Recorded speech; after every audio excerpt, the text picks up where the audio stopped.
আর অন্যদিকে আজকে পানিহাটি সভা থেকে প্রধানমন্ত্রী নরেন্দ্র মোদী তিনি বলেছেন তৃণমূল পাগল হয়ে গিয়েছে, তৃণমূল গুন্ডাদের বলছিল ময়দানে নামো।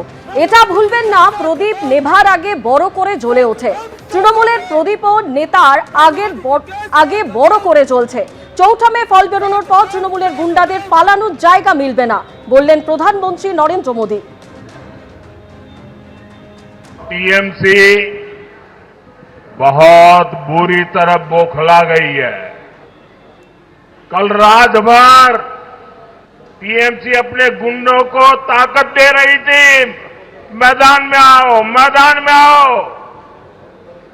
मैं बंगाल की जनता से कहूंगा, मत भूलिए,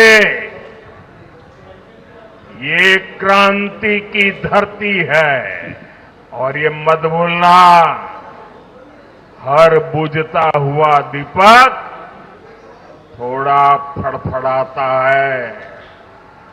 वैसे ही टीएमसी का दिया बुझने से पहले थोड़ा फड़फड़ा रहा है। 4 मई को नतीजे आने के बाद टीएमसी के गुंडों को बंगाल में छिपने की जगह नहीं मिलेगी। उन्हें कोई बचाने वाला नहीं मिलेगा। এই মুহূর্তে ভবানীপুরে রোড শো করছেন মমতা বন্দ্যোপাধ্যায়, সেই ছবি সরাসরি দেখব। মমতা বন্দ্যোপাধ্যায় ভবানীপুরে তিনি রোড শো করছেন, তার নিজের বিধানসভা কেন্দ্র, এবারও সেখান থেকে তিনি প্রার্থী হয়েছেন। ভবানীপুরে road show Mamata Bandyopadhyay.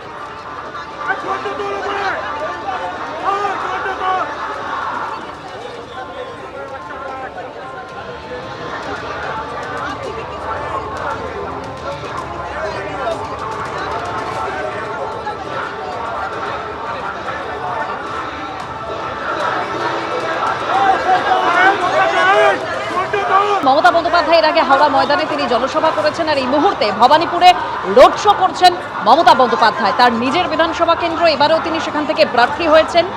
High voltage লড়াই ভবানীপুরে।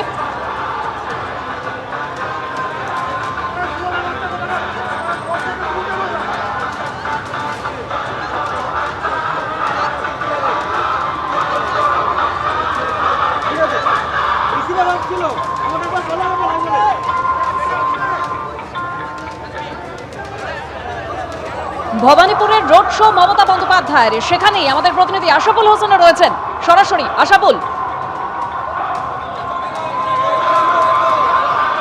দেখো, আর নির্বাচনী প্রচারের মেরেকেটে 72 ঘন্টা বাকি রয়েছে এবং মমতা বন্দ্যোপাধ্যায় গোটা রাজ্য সফর করে তিনি অবশেষে তার কেন্দ্রে কিছুটা মনোযোগ দিচ্ছেন নির্বাচনী প্রচারে।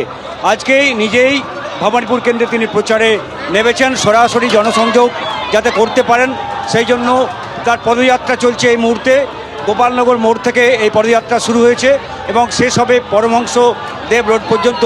প্রায় 2 কিলোমিটার এই পদযাত্রা মমতা বন্দ্যোপাধ্যায় করছেন তার কেন্দ্রে।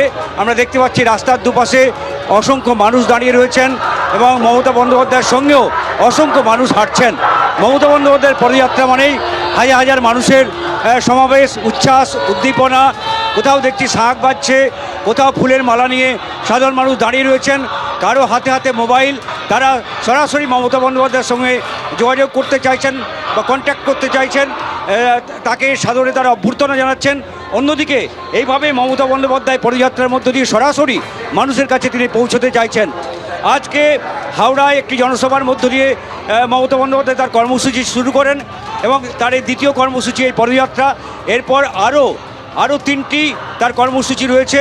এরপর কলকাতা বন্দর এলাকায় ফিরহাদ হাকিমের সমর্থনে মমতা বন্দ্যোপাধ্যায় একটি পদযাত্রা করবেন এবং একটি জনসভা করবেন এবং তারপর তার ভবানীপুর কেন্দ্রে তিনি আরও 2টি জনসভা করবেন। এইভাবেই তিনি একেবারে শেষ মুহূর্তে সমস্ত রাজ্যের প্রায় তিনি 70টা জনসভা করেছেন, 1 ডজনের বেশি পদযাত্রা করেছেন এবং শেষ সময়ে তিনি তার নিজের এলাকায় কিছুটা সময় দিচ্ছেন।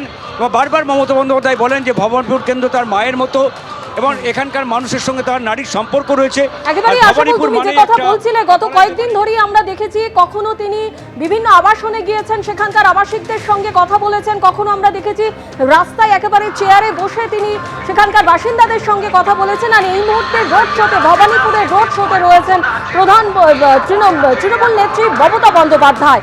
সরাসরি সেই ছবি আপনাদের সামনে তুলে ধরছি। ভবানীপুরে এই মুহূর্তে রোড শো করছেন মমতা বন্দ্যোপাধ্যায় এবং ধীরে ধীরে এগিয়ে আসছেন তিনি।